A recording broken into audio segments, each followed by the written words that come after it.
ကျောင်းမြင့်ရတနာဆိုင်ဖွင့်ထားတဲ့မင်းသမီး3ဦးအနုပညာရှင်တွေကအခုနောက်ပိုင်းမှာတရုတ်ဆောင်အလုပ်ပြင်စီးပွားရေးလုပ်ငန်းတွေပါတိုးချဲ့ပြီးတော့လုပ်ကိုင်လာကြပါတယ်နော်မတူညီတဲ့စီးပွားရေးလုပ်ငန်းတွေကိုအသီးသီးလုပ်ကိုင်နေကြပေမဲ့အဲ့ဒီအထက်ကမှကျောင်းမြင့်ရတနာဆိုင်ဖွင့်ထားတဲ့မင်းသမီး3ယောက်ကြောင်းဖော်ပြပေးကြပါတယ်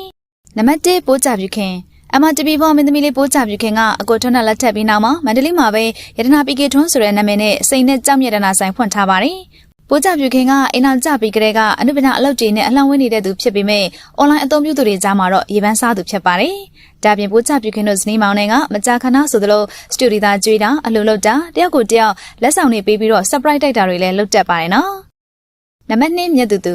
နောက်ထပ် MRTV4 မင်းသမီးလေးတက်လက်ဖြစ်တဲ့မြတ်သူသူကလည်းထက်မြတ်သူဆိုတဲ့နာမည်နဲ့ရတနာဆိုင်ဖွင့်ထားပါတယ်။မြတ်သူသူကဒီဆိုင်လေးကိုအိမ်အောင်ကျပြီးတဲ့နောက်မှာမှခင်မိုးတိုင်နဲ့ပေါင်းပြီးတော့ဖွင့်ထားတာဖြစ်ပြီးရွှေတဲ့နဲ့စိန်တဲ့တွေကိုအဓိကထားရောင်းချပေးနေတာဖြစ်ပါတယ်။နံပါတ်3အေဝီတောင်ဗီဒီယိုခက်မှာကလေးကနာမည်ရပြီးသားအနုပညာရှင်အေဝီတောင်ကလည်းဘန်ကောက်မှာကျောင်းရတနာဆိုင်ဖွင့်ထားပါတယ်။သူမကမင်္ဂလာပွဲကိုလည်းဘန်ကောက်မှာပဲပြုလုပ်ခဲ့သလိုအိမ်အောင်ကျပြီးတဲ့နောက်မှာလည်းဘန်ကောက်မှာပဲအနေများသူဖြစ်ပါတယ်။လက်ရှိမှာတော့ဘန်ကောက်မှာ Success Burma ဆိုတဲ့နာမည်နဲ့မြန်မာတွင်းထွက်ကျောင်းမြင့်ရတနာတွေကိုရောင်းချပေးနေပါတယ်။မိုးကုတ်တွင်းထွက်တွေဖြစ်တဲ့နီလာနဲ့ဗဒံများကိုအဓိကထားရောင်းချပေးနေတာဖြစ်ပြီးတော့ဆိုင်ဖွင့်ပွဲကိုလည်းမကြခင်ကပြုလုပ်ခဲ့ပါတယ်ရှင်။